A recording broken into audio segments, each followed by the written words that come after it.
Alright.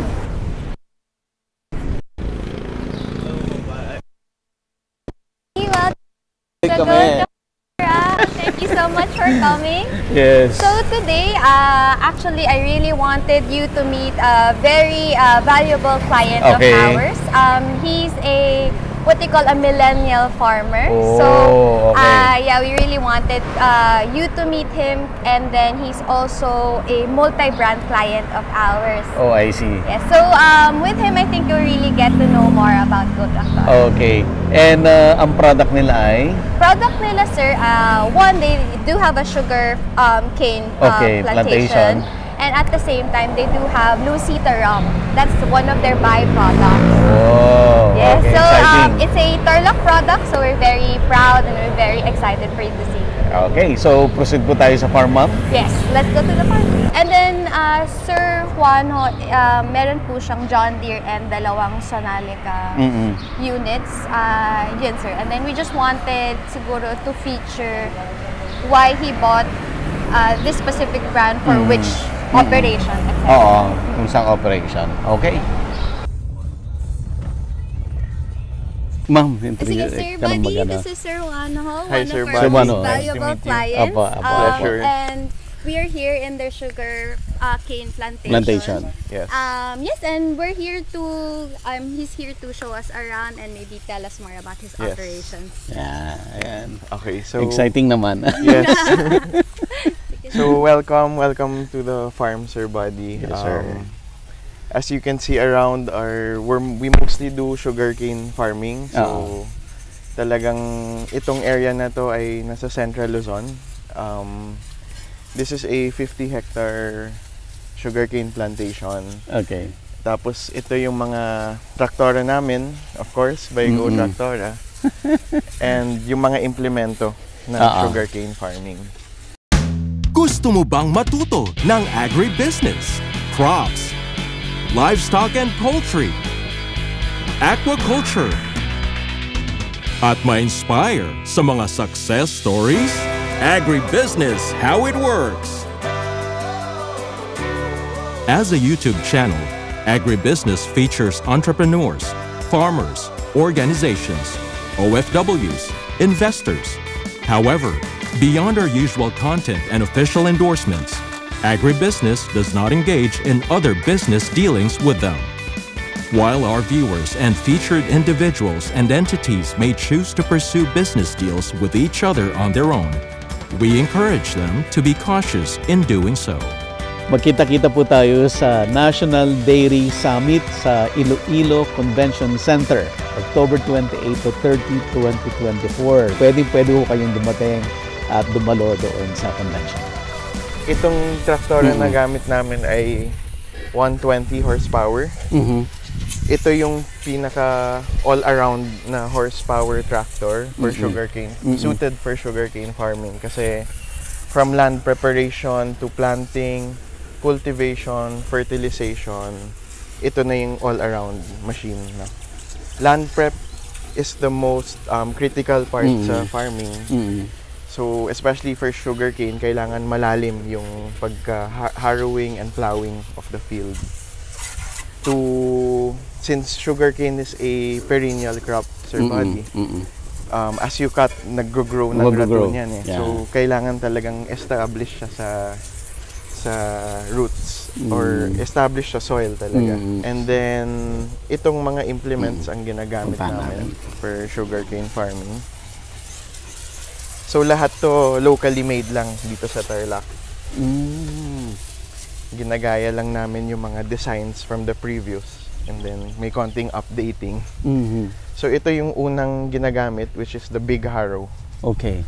So example, yung field mo ay puro damo lang or galing sa sugar, whether kung anong condition, ito yung una talagang dumadaan sa field to prepare the soil.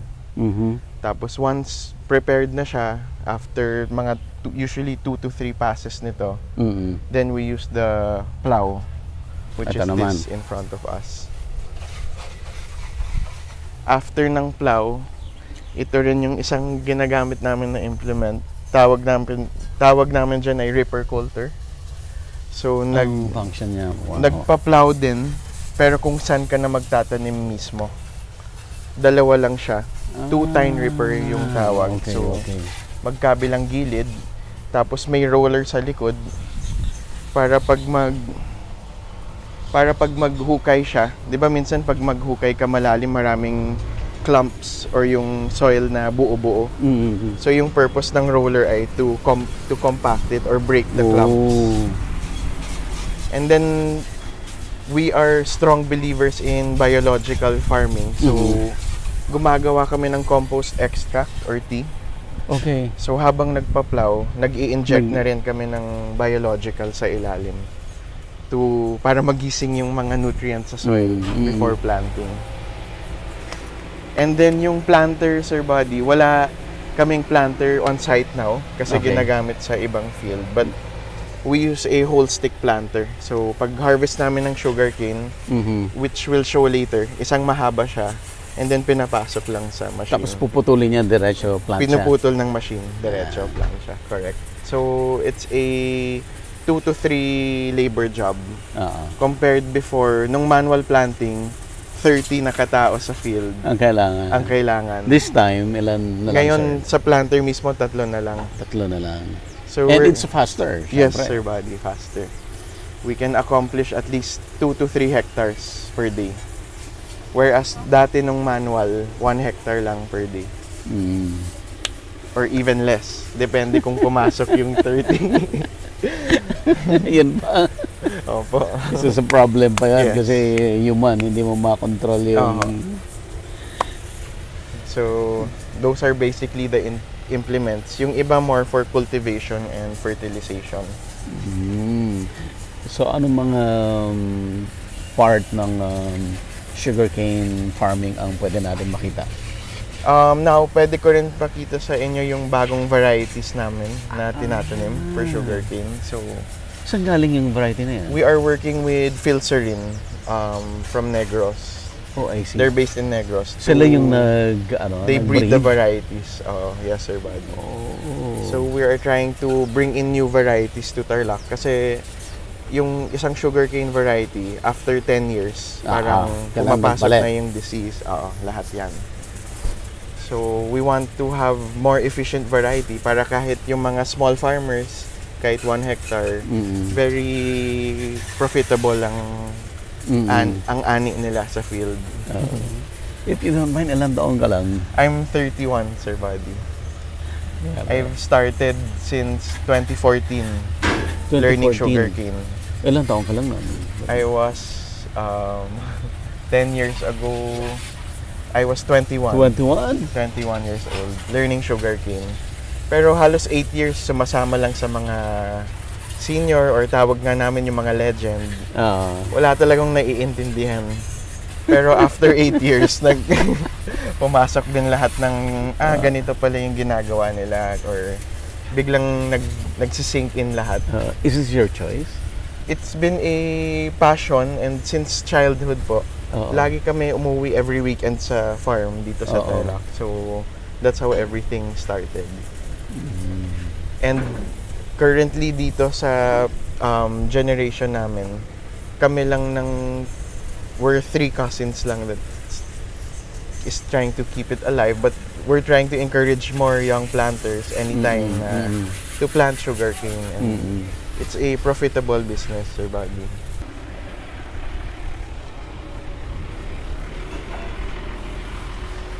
Ang average yield ng per hectare, Sir Buddy, is 50,000 per sugarcane here. 50,000 kilos? 50,000 in a business sense. Okay. Average revenue per hectare is 50,000. Yes. In peso na yan? Yes. Per hectare. That's net na yun. Considering everything. So, ito yung mga new varieties namin. We plant it in single eye buds. Minsan meaning yung sugarcane, may mga eye bud siya per dun stalk. Sa main node niya. Sa may internode, correct. And then, pinaplant namin sa mga tray. And then, isa-isa yan. Para yung propagation talagang maximized, Sir Buddy. So all the different varieties are here for testing kasi we look at yung adaptability nila, kung ano yung base sa klima dito sa Tarlac, Sir Buddy. So itong mga varieties na to na in Negros, na proven na siya na... Yes. So, Maraming proven na, pero marami din na tina-trial pa rin nila doon. So same pacing lang din on the trial stages. We were able to build a relationship kay Filcerin na at least very accommodating sila sa process namin. So hopefully may mahanap kaming variety na makatulong. Kasi in sugarcane, pag to make changes or improvements, isang taon yan eh. Kasi it's a 10 to 12 month crop. So, yung decision mo this year, next year mo pa mararamdaman. After a year pa. So, kailangan mabilis ang changes na you have to act now. Kasi kung hindi, every year na lang kang mag-change. Ang tagal ng proseso. But just to give a side kwento, yung sugarcane dito sa Tarlac, we have 2 products yung sugarcane. So, yung sugarcane ng isang plantador, it makes sugar and then molasses. So, 2 produkto po yun. Tapos sa Central, kung isa na lang yung Central sa Central Luzon, Central Azucarera de Tarlac. Yung molasses, fini-ferment nila to produce alcohol. And then, ito yung Luisita Rum. Luisita Rum, Sir Buddy. So, producing alcohol, they now make it into rum na naka-barrels ho siya. Since when pa yan? They started in 2017, year 2017, yes. So it's another profit or enticing for farmers, kahit yung small farmers, because yung product ng sugarcane, it's becoming more tapos export extensive. Export and local also, Sir Buddy, yes. Anong difference niya doon sa yung sugarcane wine ng Ilocos na yung hindi lambanog no, ang tawag nila ay basi? Basi. Sugarcane din. Sugarcane din. I think this one kasi naka-store siya sa mga barrels. Aged siya sa barrel, so oak barrel. So yun yung kalabasan sa process ng rum. One time, mag-shot tayo, Sir Buddy. Pag medyo hindi araw. If you don't mind, yes. Di ba Araneta ka? Yes, Sir Buddy. Kaninong Araneta? My family is from Bago City. Negros, oo. Correct. So, related ka kina Marojas? Yes. Pinsan siya ng daddy ko. Yes, Sir Buddy. Okay. Pero yung mom side ko naman from Tarlac, so that's how the roots also started here, Sir Buddy. Yes. Okay. So, can we describe yung each, familiar ka ba? Yes. The difference about the variety? At this stage now, mahirap pa to really familiarize or to differentiate yung mga iba-ibang variety. Pero sa mga iba-ibang variety, makikita natin yung shape ng leaves. Ng leaves, oo. So ito medyo wide. Correct. Pero ito parang erect siya. Erect. Right. And then yung stalks, makikita rin natin na erect. And then yung iba medyo semi-lodging. Ito medyo ganun. Yes, lodging yung tawag. Pero ito iba rin. Iba din yan, Sir Buddy. Parang sometimes yung lalo na tong very parang sobrang labong, it's a self-thrashing variety. So after a while, yung leaves naturally nagde-detrash siya automatic. Nagda-dry siya automatic na bababa din. Which is good for to cover the soil para yung weeds hindi rin siya tumutubo. Especially when you fertilize, gusto mo malinis kasi pag mag-abono ka na may weeds, pinapakain mo rin yung abono eh. So, malaking factor yung malinis talaga yung cane. Cleanliness, isang factor yun. So, until now, Curious lang ako, Yes, sir, buddy.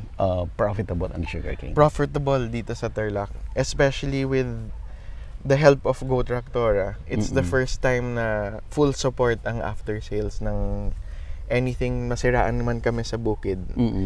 Isang tawag lang, they help. Or pag major sira, under warranty, they were able to always facilitate everything, which makes our operation efficient na yung less breakdowns. So pati yung mga small planter, natutulungan din namin, Sir Buddy. It's the first time we really were able to do this with Go Tractora's help.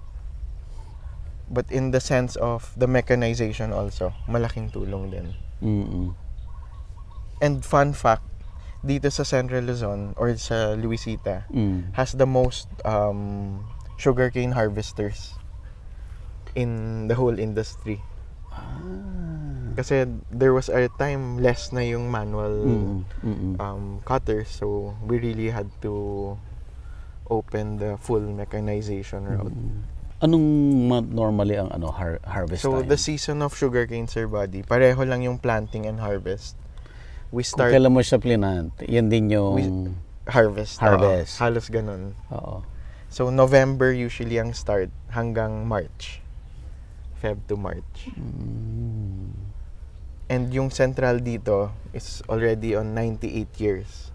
Oo. So malapit na siya mag 100 years sa Saan nyo ba yan, yung central? may mga partners, Sir Buddy. Yes. Okay. Wala lang, I'm so nakichismis happy lang. to meet you, Sir Buddy, kasi ang dami tingin ko pang matagalan ng relasyon natin. Oh, wow. We have more opportunities to look into. Kasi yung hilig namin aside from sugarcane is really agriculture in general. From growing natural, believer kami talaga sa natural vegetables, livestock. So, Thank you for I look forward allowing to- us na Yes, of course. ma-feature kayo. Anytime, Sir Buddy. Ito naman, So, as we're looking here, this Okay. is almost a 3 to 4 month growth stage. And then on your right side is already about 6 to 8 months. 6 old. to 8 na to. Yes. Wherein pang seedbed, ready na yan, Sir Buddy, to harvest. Meaning, kung gagawin mo siyang planting material. Correct, Sir Buddy. And yan ang the best na erect siya, madali putulin, and then madali pasok sa planter.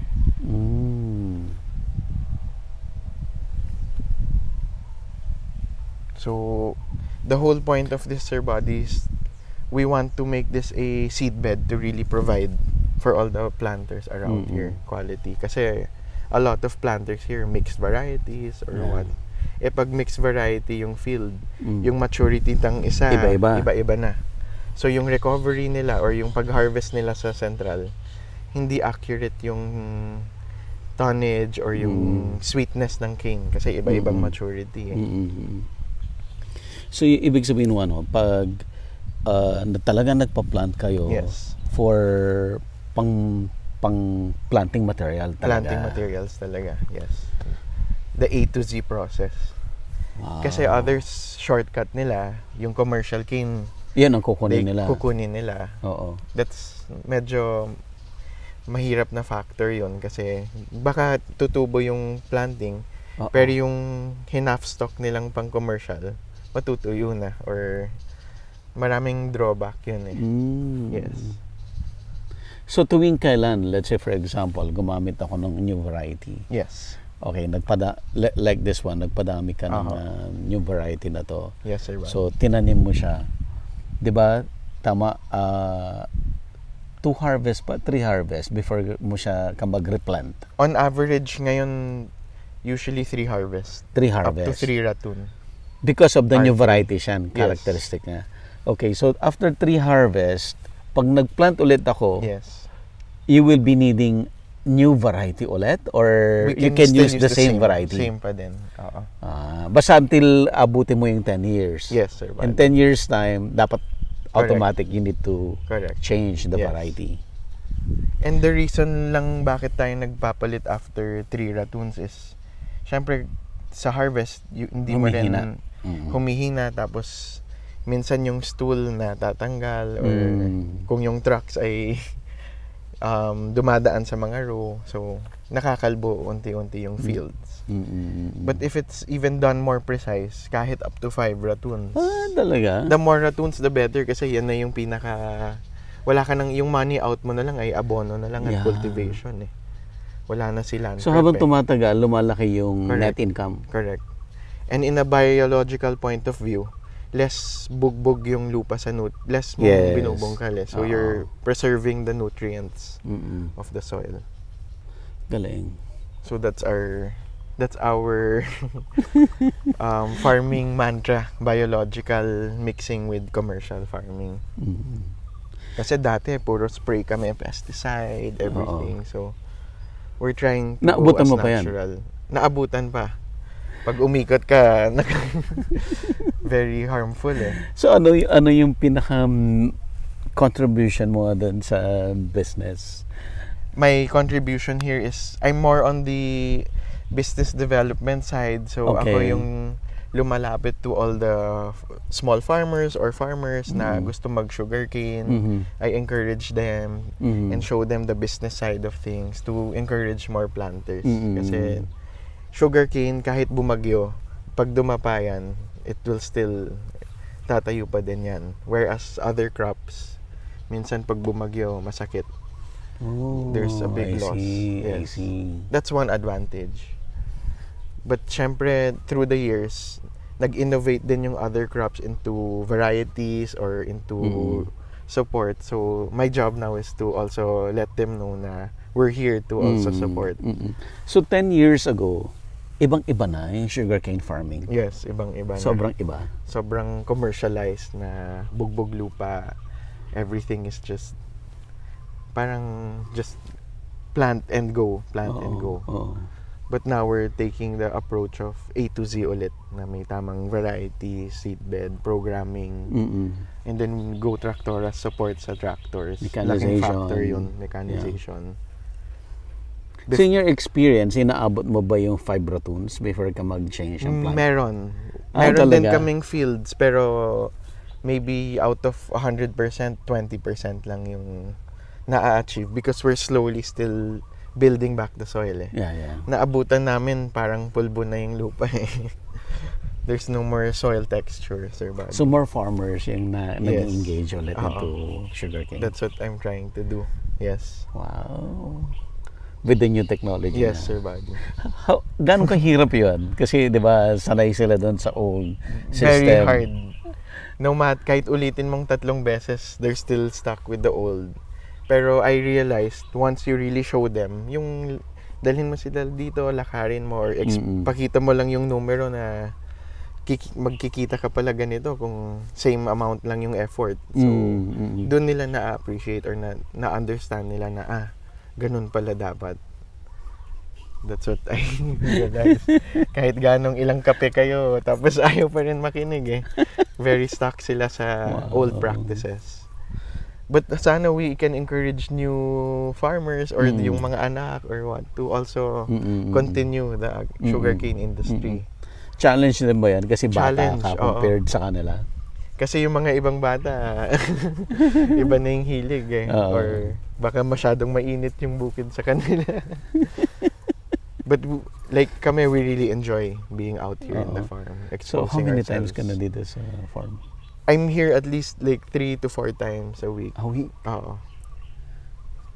Really, kinakausap na nga yung halaman.